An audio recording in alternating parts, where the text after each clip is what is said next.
Hi everyone. So welcome to lecture 14. ठीक है, welcome to lecture 14 of GS2 polity. Last lecture में हमने article 19(1) start करा था. ठीक है, उसके अंदर हमने freedom of speech and expression का पूरा डिस्कस करा था. तो बिकॉज डिजिटल प्लेटफॉर्म पे मूव करें तो that was a short video. तो आज के लेक्चर में हम बाकी के जितने प्रोविजंस हैं आर्टिकल 19 के वो हम प्रॉपरली डिस्कस करेंगे. ठीक है, so this is your lecture 14 polity GS2. Article 19 हम डिस्कस करेंगे. ठीक है, which is right to freedom. ठीक है, अब आज का जो लेक्चर स्टार्ट होगा that will be start from article 19 provision B which is right to assembly. Then article 19C is your right to association. Article 19D right to movement. ठीक है, movement means जो सिटीजन्स हैं वो across India कहीं पे भी move कर सकते हैं, ऐसा प्रोविज़न है बट विथ सम रिस्ट्रिक्शंस. ठीक है, ट्राइबल एरियाज़ हो गए या कुछ रिस्ट्रिक्शंस हैं, जैसे जहाँ पे सिक्योरिटी कंसर्न्स हैं उन जगहों पे मूवमेंट का थोड़ा रिस्ट्रिक्शन होता है, तो वो हम डिस्कस करेंगे. ठीक है, then 19E is residence and settlement. ये हम डिस्कस करेंगे कि भाई आप देश के किसी भी कोने में जाके रह गुजर मतलब आराम से सेटल हो सकते हो, प्रॉपर्टी ले सकते हो, अपनी लाइफस्टाइल वहाँ जी सकते हो. होता है ना, माइग्रेशन होता है कि टायर 3 से टायर 2 में आ रहे हैं, टायर 2 से टायर 1 में जा रहे हैं, सॉरी टीयर 2 से टीयर 1 सिटीज़ में मूव हो रहे हैं, तो सेटलमेंट रेसिडेंस आप बना सकते हो. तो दैट कम्स अंडर योर 19(3). ठीक है, तो इसको हम डिस्कस करेंगे. उसके अलावा 19F के अंदर राइट टू प्रॉपर्टी वाला पार्ट है. ये इनिशियली आपका फंडामेंटल राइट था but currently it's not a fundamental right. ठीक है, तो ये राइट टू प्रॉपर्टी आपका अब it's a constitutional right under constitutional amendment 300A. ठीक है, ये कॉन्स्टिट्यूशनल राइट है, फंडामेंटल राइट नहीं है अब. ठीक है, ये हट गया था. 300A आर्टिकल जो है that includes this as a constitutional right. ठीक है, और लास्ट जो हम डिस्कस करेंगे that is 19G right to vocation. ठीक है, कि आप देश के किसी भी कोने में जाके कोई भी अपना प्रोफेशन, बिजनेस, ट्रेड, जॉब कर सकते हो, गिवन द फैक्ट दैट आप ऑथेंटिक होने चाहिए. आपकी डिग्री, आपका जो प्रोफेशन है that should be legal, that should be a law abiding process. ठीक है, तो वो सब आप कर सकते हो. ठीक है, तो ये ब्रीफ इंट्रोडक्शन है about what we are about to study. ठीक है, तो पहला लिख लो राइट टू असेंबली के अंदर. ठीक है, first we are starting with article 19A, sorry this is article B, right to assembly. ठीक है, इसमें लिख लो it guarantees fundamental right to assembly. It guarantees fundamental right to assemble to the citizens of India. ठीक है, which includes right to hold meeting, right to hold meeting. ठीक है, and taking out procession but in a peaceful way. ठीक है, taking out procession in a peaceful way. ठीक है, right to assembly का फंडा वही है कि भाई आप सिटीजन्स को ये राइट मिलता है दैट अक्रॉस इंडिया या वो कोई भी एक पीसफुल मीटिंग करना चाहें तो वो कर सकते हैं. ठीक है, असेंबल हो सकते हैं, अपने जो भी डिस्कशंस उन्हें करने हैं वो कर सकते हैं. तो this comes under your right to assembly. अब इसके अंदर राइट टू होल्ड मीटिंग भी एक सब पार्ट है, तो ये प्रीलिम्स के हिसाब से बहुत सही क्वेश्चन बनता है, तो इसको थोड़ा फोकस कर लेना. ठीक है, क्वेश्चन में आ सकता है कि भाई राइट टू होल्ड मीटिंग आपका किस फंडामेंटल राइट का पार्ट है, तो that comes under your article 19 sub part B. ठीक है, also this article gives us the right to take out a procession in a peaceful manner. आपने देखा होगा कि कई बार जुलूस निकलता है प्लेकार्ड्स लेके कि भाई हाई फ्यूल प्राइसेस के अगेंस्ट निकलता है या हाई क्राइम रेट के अगेंस्ट निकलता है, होता है ना, जैसे multiple people they come together. ठीक है, and then they hold a common placard stating high fuel price. ठीक है, तो वो एक प्रोसेशन होता है जो जैसे रोड पे जब ये चलते हैं तो it goes from A to B, तो वो चीज़ आपके राइट टू असेंबली में इंक्लूड है कि भाई ठीक है, आपको नाराज़गी है कि भाई हाई फ्यूल प्राइसेस हैं, तो आप एक जुलूस निकाल सकते हो, एक यात्रा निकाल सकते हो विच विल शो कि आपकी जो डिसएग्रीमेंट है या जो आपका डिससेटिस्फैक्शन है टुवर्ड गवर्नमेंट वो आप अपना शो कर सकते हो. But the only criteria is that it should be peaceful, is that it needs to be peaceful. ठीक है, ऐसा नहीं है कि आप जो आपकी यात्रा हो रही है उसके अंदर आप जो प्रोसेशन निकाल रहे हो उसके अंदर आप अभद्र भाषा का यूज़ कर रहे हो. ठीक है, आप किसी को थ्रेटन कर रहे हो, प्रोवोक कर रहे हो, कम्युनल हार्मनी को डिस्ट्रॉय कर रहे हो, रिलीजियसली इंटॉलरेंट चीज़ें बोल रहे हो, ठीक है, या अब्यूज़ कर रहे हो. so that should not happen. In a peaceful manner you are just putting out your concern, you are showing your concern, you are showing your dissatisfaction, but in a very peaceful manner. So that right is also given under your article 19 subpart B. ठीक है, तो इसमें 2 point important है, right to hold meeting and taking out possession in a peaceful way. ठीक है, so this comes under your article 19 subpart B. ठीक है,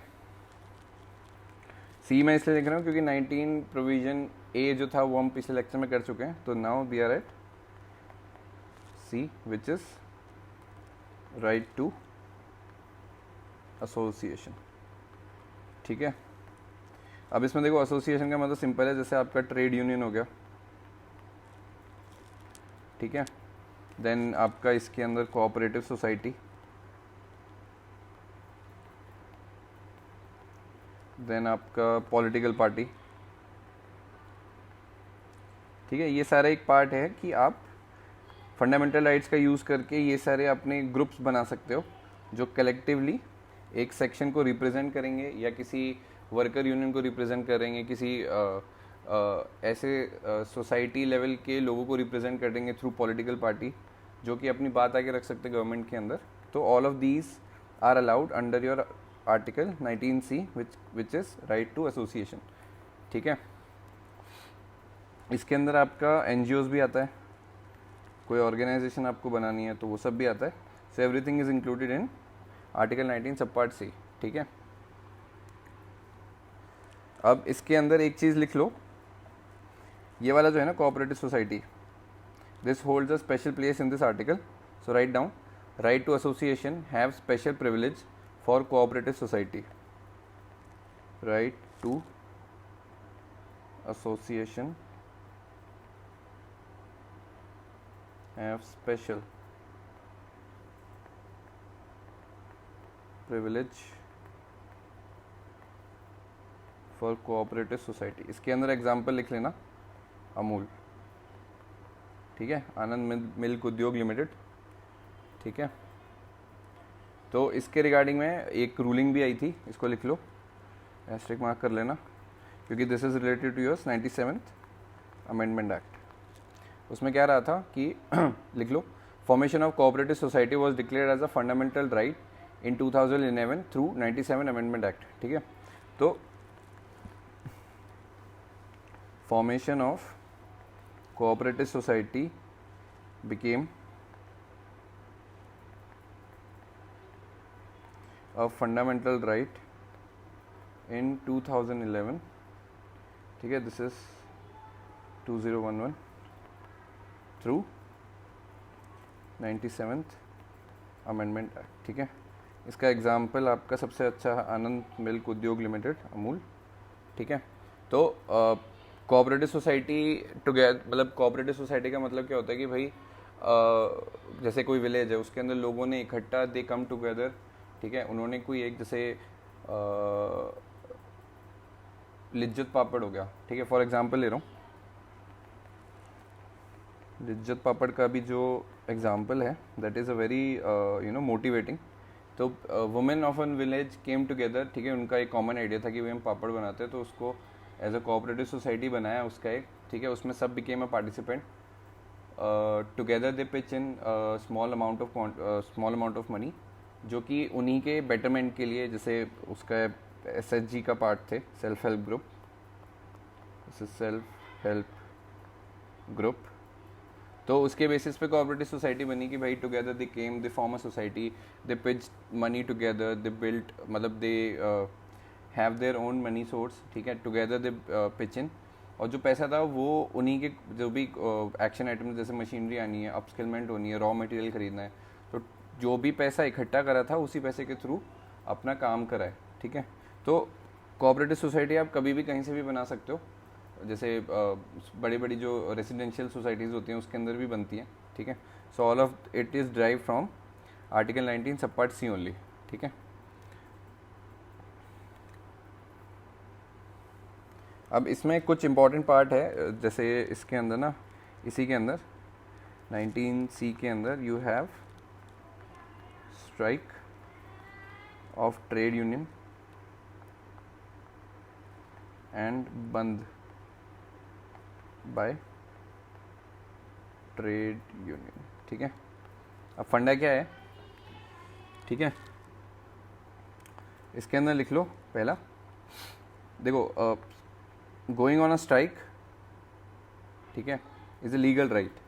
तो फर्स्टली लिख लो गोइंग ऑन अ स्ट्राइक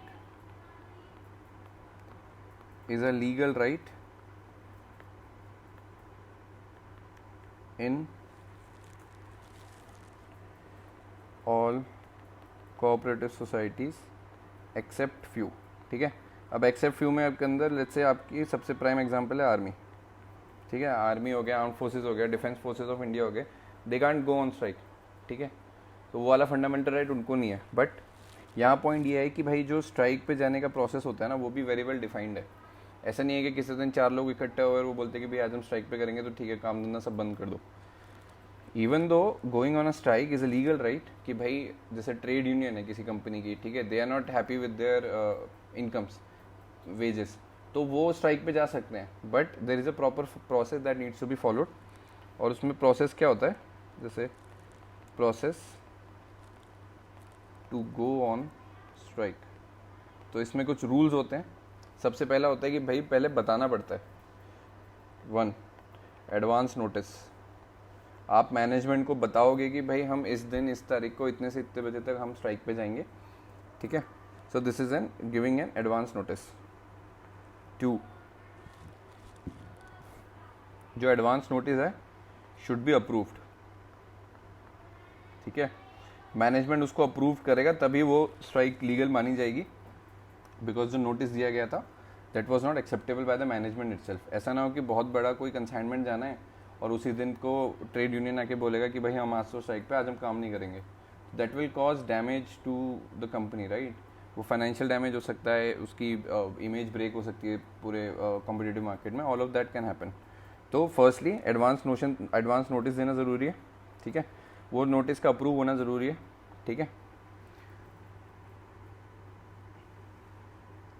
तो तभी आप उसी डेट और टाइम और उस टाइम ब्रैकेट के अंदर अपना वो स्ट्राइक वगैरह वो कर सकते हो, ठीक है। इसके अंदर तीसरी कंडीशन ये है कि government at any movement of time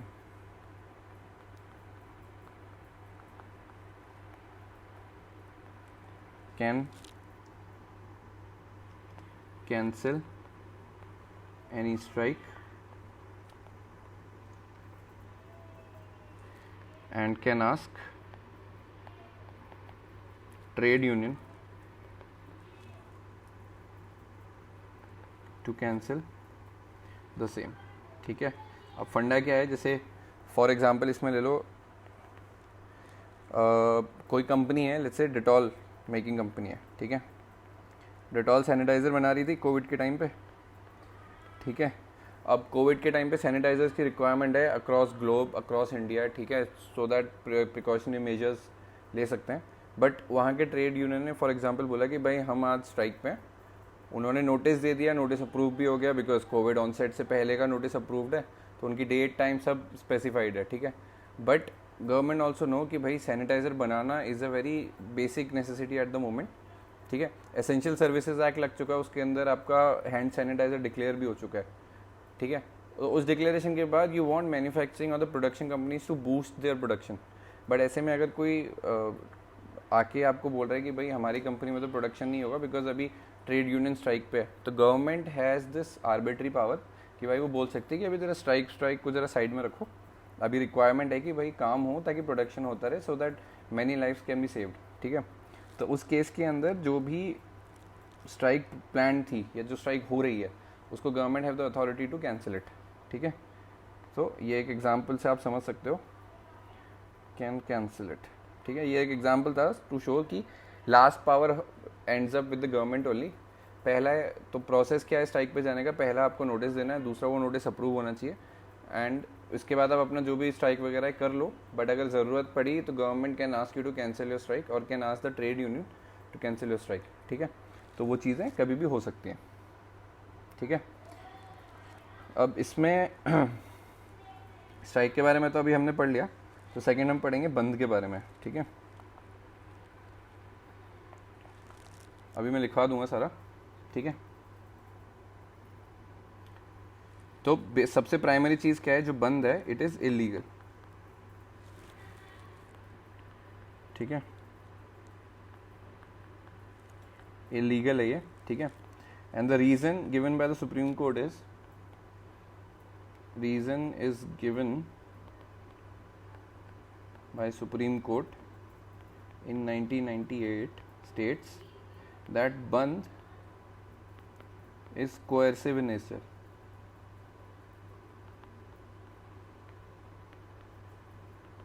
ठीक है। ज़बरदस्ती का सौदा है बंद। स्ट्राइक में लोग वॉलंटरीली साथ में आते हैं, वॉलंटरीली साथ में इकट्ठा होकर पीसफुली अपना जो भी उनका कंसर्न है वो पुट करते हैं, ठीक है। बट बंद के केस में क्या है, आपने देखा होगा कि कई पॉलिटिकल पार्टीज बंद डिक्लेयर करती हैं and then they forcefully ask people to shut down their shop, ज़बरदस्ती उनके शटर को डाउन करते हैं to you know make them participate in the bandh, but actually that is an illegal process, ठीक है। और रीज़न सुप्रीम कोर्ट ने ये 1998 में डिक्लेयर कर दिया था कि भाई बंद इज़ कोएर्सिव इन नेचर, ठीक है। And it also brings complete shutdown, ठीक है। तो बंद के केस में आपका ये इलीगल है। Strike is legal but only to limited segments, जहाँ स्ट्राइक या ये फंडामेंटल राइट एप्लीकेबल नहीं है। तो your prime example is armed forces only, ठीक है। आर्म्ड फोर्सेस के अंदर ये वाली प्रोविज़न नहीं है कि भाई आप स्ट्राइक पे जा सकते हो या आप एसोसिएशन बना के, गुट बना के अपनी बात रखने के लिए स्ट्राइक कॉल कर सकते हो या आप मना कर सकते हो अपनी सर्विस प्रोवाइड करने के लिए। तो all those things are not applicable in armed forces, ठीक है। तो अभी इसको लिख लो, right to association have special privileges for cooperative society, जो हमने अमूल वाला फंडा समझा था, ठीक है, ये वाला। Next right, formation of cooperative society was declared as fundamental right in 2011 through 97 amendment act, ठीक है, ये अभी हमने जो पढ़ा। Next right to form association includes right to form political party, comma trade union, comma cooperative societies, ठीक है।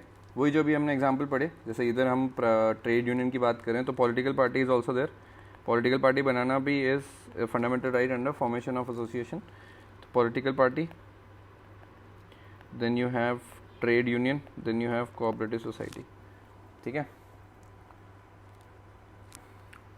Next right, for trade union going on strike shows displeasure, full stop. Strike is a legal right and not a fundamental right, ठीक है, ये अभी हमने यहाँ discuss करा पूरा। तो it's a legal right and not a fundamental right, ठीक है। इसमें एक चीज़ लिख लो, forming a trade union is a fundamental right, ठीक है। कोई भी अपना ट्रेड यूनियन बना सकता है गिवन द फैक्ट कि वो उस स्ट्रीम, उस सर्विसेज का पार्ट ना हो जहाँ पे ये फंडामेंटल राइट लगता ही ना हो, ठीक है। जैसे मैंने बताया army, arm forces, navy, air force हो गया, वहाँ पे आप ट्रेड यूनियन नहीं बना सकते क्योंकि वहाँ पे ये फंडामेंटल राइट एप्लीकेबल ही नहीं है, ठीक है। Next right, process to go on strike, ये अभी हमने डिस्कस करा। First is your advance notice, second is your advance notice should be approve, and thirdly government लिख लो, government can cancel strike and can also ask trade union to cancel any strike anytime they want, ठीक है।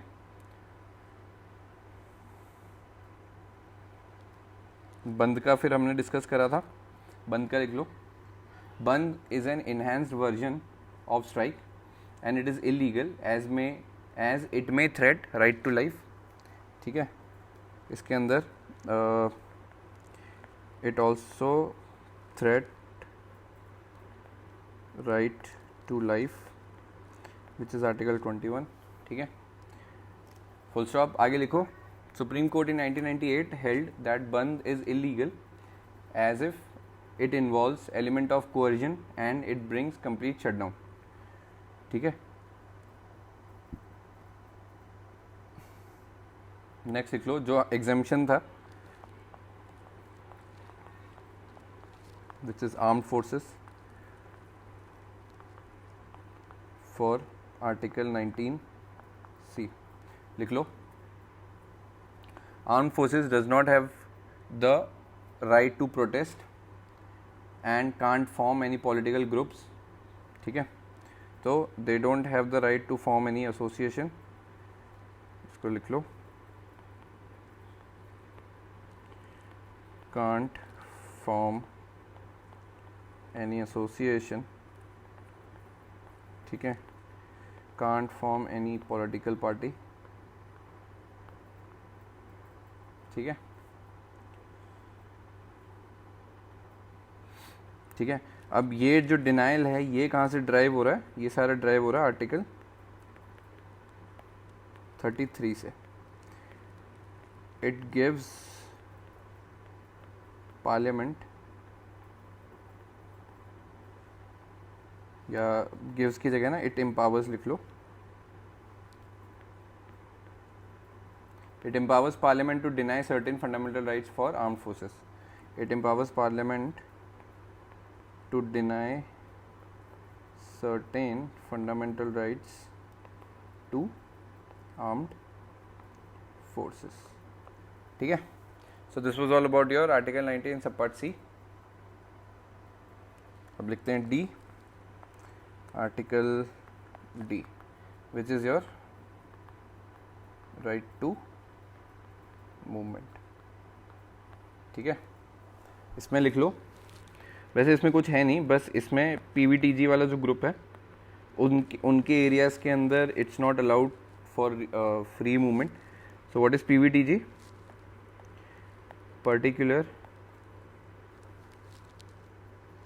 particularly vulnerable tribal group, ठीक है। वो area जहाँ पे बहुत ही पुरानी ट्राइब्स रहते हैं, जिनका कोई मॉडर्न दुनिया से कोई कनेक्शन नहीं है, they are living their life on their own, they are holding that ancestral knowledge which has been passed on to them from generation to generation, ठीक है। आप बिलीव नहीं करोगे, कई ऐसे केसेस हैं जहाँ पे ये जो ट्राइबल ग्रुप्स हैं, जो अपने एरिया में अपने हिसाब से जीवन बसर करते आ रहे हैं, दे हैव सर्टेन मेडिसिनल, मतलब नेचुरल मेडिसिनल नॉलेज जो एंसेस्ट्रली उनको इन्फॉर्मेशन पास करेगी, which are of so much worth कि मॉडर्न साइंस और जो वेस्टर्न कंपनीज है ना, they are willing to spend billions and billions to get that same information for their corporate targets, ठीक है। तो उस केस के अंदर जो कम्युनिटी ट्राइबल ग्रुप रह रहा है which belongs to PVTG group, उनके एरियाज़ में जाने के लिए you don't have this right to movement कि आप मुंह उठा के उनके एरिया में नहीं जा सकते। उस केस के अंदर this right to movement is not applicable and there are certain restriction in place, ठीक है। PVTG ग्रुप के अलावा you have national security obviously, ठीक है। कहीं किसी कंट्री के संग वॉर चल रहा है और आप मुंह उठा के पहुंच जाओ बॉर्डर पे कि भाई मेरे को तो मतलब हमारे वेस्टर्न नेबर के संग कुछ दंगा चल रहा है और आपका मन करे कि चलो ठीक है मैं पंजाब बॉर्डर पे या राजस्थान बॉर्डर पे जाके घूम के आता हूँ, तो that should not be the case, ठीक है। नेशनल सिक्योरिटी, पब्लिक ऑर्डर, ठीक है, हेल्थ हो गया, फॉर एग्जांपल अभी जो पैंडेमिक था उसके अंदर, ठीक है। ऑल ऑफ दिस मीन्स कि भाई PVTG का कोई एरिया है वहाँ पे आपको जाना अलाउड नहीं है, उस केस के अंदर आपका राइट टू मूवमेंट रिस्ट्रिक्ट रहेगा। कोई नेशनल सिक्योरिटी है, उस केस में आपका राइट टू मूवमेंट रिस्ट्रिक्ट रहेगा। पब्लिक ऑर्डर है, जैसे कहीं कोई अनफॉर्चुनेट दंगा हो रहा है, कम्युनल राइट्स हो रहे हैं, तो उसमें सेक्शन 144 लग जाता है, उसमें आपका फ्री मूवमेंट अलाउ नहीं है, चुपचाप घर पे बैठो, ठीक है, जब तक सिचुएशन शांत ना हो। देन हेल्थ क्राइसिस कहीं चल रहा है, पैंडेमिक है, कोविड आया, हेल्थ के बेसिस पे आपका मन कर रहा है भाई आओ चलो गोवा घूम के आते हैं, बट वहाँ कोरोना के केसेस ही इतने आ रहे हैं, तो उस केसेस पे आपका राइट टू मूवमेंट रिस्ट्रिक्ट किया जा सकता है, विच वॉज यूज्ड ऑल्सो, जो गवर्नमेंट ने यूज़ करा था कि भाई घर पे बैठो, जब तक जान पे ना बनाए तब तक बाहर जाने की ज़रूरत नहीं है. So all of it was used, ठीक है, under right to movement restrictions, ठीक है. बट इनके अलावा यूजुअली आप कहीं भी जा सकते हो, मतलब लीगली, और वो प्रोसेस प्रॉपर फॉलो करके. ऐसा नहीं कि कहीं जाने का मतलब ये होगा कि भाई इलीगल तरीके से इंटरनेशनल बाउंड्री पार कर ली, वो नहीं होना चाहिए, ठीक है. So this was your right to movement under article 19 sub part D, ठीक है. अब ई आपका 90 का E. So this is your residence and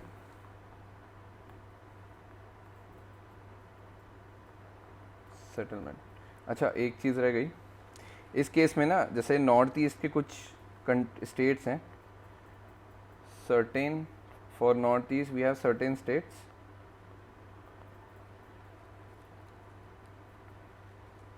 in which movement is restricted, ठीक है. नॉर्थ ईस्ट के कई ऐसे स्टेट हैं, I won't name them, but there are certain states जिसके अंदर आपको विजिट करने के लिए ना एक परमिट होता है, ILP, इनर लाइन परमिट, उसकी नीड होती है. वो गवर्नमेंट ही, वहाँ की स्टेट गवर्नमेंट इशू करती है, या आप टूरिज्म किसी स्टेट के घूमने जा रहे हो तो दे इशू इट. उस परमिट के बिना आप उस एरिया में एंटर नहीं कर सकते, even though you are a citizen of this country, but still there are some complex unitary नहीं बट फेडरल स्ट्रक्चर है किसी किसी स्टेट्स का, to make sure their native identity remains restored and safe and sound. तो वहाँ पे अगर आपको घूमने जाना है तो आपको इनर लाइन परमिट लेना पड़ेगा, ठीक है, उसके बाद ही आपको अलाउ है घूमना. तो इसमें एक पॉइंट लिख लो, आर्टिकल 19 सब पार्ट डी के अंदर, to access certain limited areas we need ILP, ठीक है, which signifies your inner line permit. और ये यूजुअली नॉर्थ ईस्ट का एरिया है, वहाँ है. कुछ कुछ एरियाज़ के अंदर है, ऐसा नहीं है कि 7 सिस्टर्स जो हैं पूरा नॉर्थ ईस्ट का उन सब में है, but there are certain states और उनके अंदर भी कुछ एरियाज़ हैं जहाँ पे इनर लाइन परमिट की नीड होती है, ठीक है. So moving on, Article 19 subpart E, fundamental right of residence and settlement, ठीक है. तो fundamental right on residence and settlement, ठीक है. इसमें कुछ नहीं है, लिख लो. Fundamental right of residence and settlement is available to only Indian citizens, ठीक है. कोई फॉरेनर आगे नहीं यूज़ कर सकता. अवेलेबल टू इंडियन सिटीजन, लिख लो. Next, some exemptions including Himachal Pradesh where settlement is not allowed due to the hilly topography and small demographic area, ठीक है. तो इसके अंदर भी कुछ रिस्ट्रिक्शंस हैं, मतलब रिस्ट्रिक्शंस इस हिसाब से कि भाई ताकि डेमोग्राफी डिफिडेंट जो है वो इम्पैक्ट ना हो. तो इसमें certain exemptions, example is Himachal Pradesh, ठीक है. तो यूजुअली आप देश के किसी भी कोने में जाके अपना घर बसा सकते हो, सेटल हो सकते हो, ठीक है. But certain exemptions, for example of exemption HP, तो वहाँ पे क्या है कि भाई आप ऐसे नहीं कि वहाँ मुंह उठा के चले गए और वहाँ की प्रॉपर्टी ले ली और वहाँ पे अपना रह गुजर स्टार्ट कर लिया. वहाँ पे कुछ रिस्ट्रिक्शन ऐसा है कि भाई वहाँ का डोमिसाइल होना ज़रूरी है टू बाय एनी प्रॉपर्टी, ठीक है. और रीज़न क्या है रिस्ट्रिक्शन का? वो रीज़न ये है कि भाई एक तो टोपोग्राफी ऐसी है, ऐसा नहीं है कि आप पहाड़ी इलाकों में आपने जैसे 1000-2000 गज की ज़मीन खरीद ली और वहाँ पे पूरा जैसे घर के घर बना दिए, या पूरा आपने कुछ पब खोल दिए, क्लब खोल दिए, CCD खोल दिया. ऐसा नहीं है. टोपोग्राफी इतनी सेंसिटिव है कि वहाँ पे अगर आंख बंद करके कंस्ट्रक्शन या डेवलपमेंट का काम हुआ तो वो पूरी जो नेचुरल स्टेबिलिटी है उसको हैम्पर कर सकती है, ठीक है.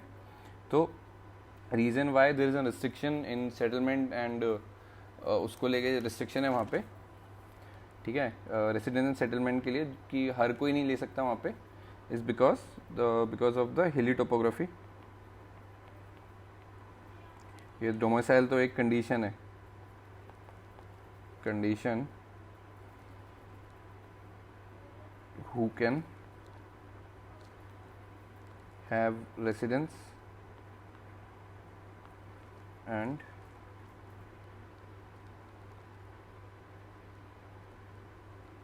settlement, ठीक है। एंड ये वो कंडीशन है why it's not allowed for everyone, ठीक है। तो इसके अंदर पहला you have hilly topography and then second is your small demographic area, ठीक है। ठीक है, ये रीज़न इसलिए है कि भाई पहले तो हिली टोपोग्राफी है, तो ऐसा नहीं हो कि भाई वहाँ के आगे कंस्ट्रक्शन बना दिया कि भाई हाँ भाई अब यहाँ पे 4 कोठियाँ बना दी या 3 फ्लोर के फ्लैट बना दिए या सोसाइटी बना दी। भाई हिली टेरेन है पूरा, कुछ भी ऊपर नीचे हुआ तो मास डिस्ट्रक्शन हो सकता है, कैजुअलिटीज़ हो सकती हैं, ठीक है, एनवायरनमेंट को ज़्यादा डैमेज हो सकता है। So all those things needs to be taken care of. तो इसलिए हिली टोपोग्राफी है, तो वहाँ पे ऐसा नहीं है कि आप कोई भी मुंह उठा के वहाँ पे पैसे दिए और ज़मीन ले ली, प्रॉपर्टी ले ली, कंस्ट्रक्शन कर लिया, that won't be possible. Second is your small demographic area, that means जो नेटिव लोग हैं, वहाँ के जो लोकलाइट हैं, जो डोमिसाइल हैं, ये वाला जो कंडीशन है ना, ये इसी का ही है कि भाई किसी एक एरिया में किसी एक कम्युनिटी सेटल्ड है, एक इवन दो हिली टेरेन है तो एरिया बड़ा है, बट वहाँ पे जो कम्युनिटी रह रही है, जो people who are living there, they are in a very small proportion, ठीक है। तो अगर आप बाहर के लोगों को आके सीधा अलाउ करेंगे कि हाँ आप ज़मीन ले लो, प्रॉपर्टी ले लो, जिसको जैसा रहना है रह लो, तो ऑब्वियसली जो वहाँ के नेटिव लोग हैं ना, दे विल, मतलब उनको जो रिसोर्सेज मिलने चाहिए, जो उनके राइट है, ऑब्वियसली वो रिसोर्सेज उनको कम मिलेंगे बिकॉज ज़्यादा लोग आके सेटल हो जाएंगे, ठीक है। So to address that concern, small demographic area है, पीपल डाइवर्सिटी ज़्यादा नहीं है, मतलब डाइवर्सिटी होगी बट नंबर उतने ज़्यादा नहीं है। सो टू मेक श्योर कि भाई कोई इन्फ्लक्स ना हो, कोई डेमोग्राफिक चेंज ना हो, वो रिस्ट्रिक्शन लगा दी कि भाई स्मॉल डेमोग्राफिक एरिया है, आप आके यहाँ पे प्रॉपर्टी अपने नाम पे नहीं ले सकते, उसके लिए कुछ प्राइमरी कंडीशन है that needs to be fulfil first, ठीक है। So all of this comes under your article 19 sub part E, ठीक है। अब next is your article 19F, this is right to property, ठीक है। ये इसको जब हम आर्टिकल 300 पढ़ेंगे ना तब बात करेंगे। अब पहले initially it was part of fundamental right, initially it was part of fundamental right, but अभी नाउ, और you should write currently,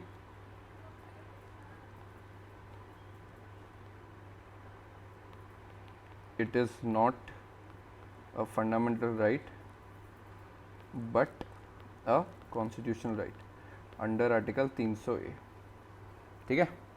fundamental right नहीं है, कॉन्स्टिट्यूशनल राइट है। कॉन्स्टिट्यूशनल राइट में आर्टिकल 300A के अंदर ही आता है, ठीक है। लिख लो इसको। It has been removed from part 3 which is fundamental right through 44th amendment act, ठीक है। और यहाँ से यहाँ तक का मूवमेंट कैसे हुआ कि भाई पहले फंडामेंटल राइट था, अब कॉन्स्टिट्यूशनल राइट रह गया, फंडामेंटल राइट पार्ट 3 से हटा दिया, that happened through your 44th amendment act 1978, ठीक है।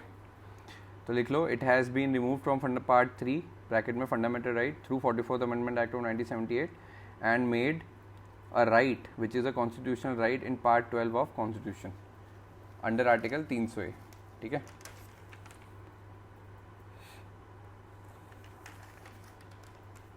So this was all about your 19F. Now the final article under article 19J is article 19G, fundamental right to vocation। अब vocation का इधर मतलब हो गया वर्क, ट्रेड, बिजनेस, ठीक है।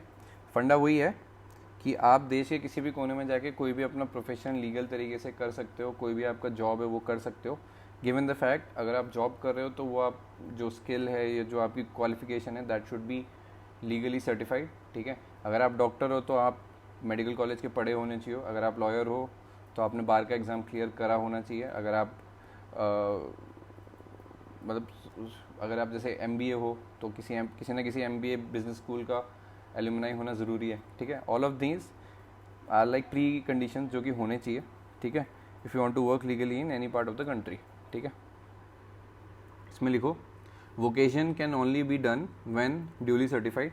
फॉर एग्जांपल डॉक्टर, जो मैंने आपको बताया, एग्जांपल डॉक्टर हो तो भाई मेडिकल की पढ़ाई किसी कॉलेज से एलुमनाई होना ज़रूरी है, ठीक है।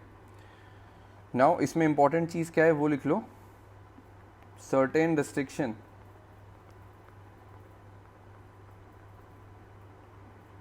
By state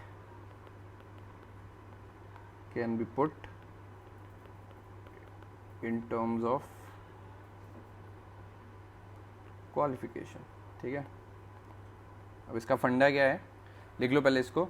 state can impose restriction on vocation in the form of qualification in certain professions and in certain profession, ठीक है। अब भाई फंडा क्या है कि भाई स्टेट गवर्नमेंट है, लेट्स से हरियाणा है, ठीक है।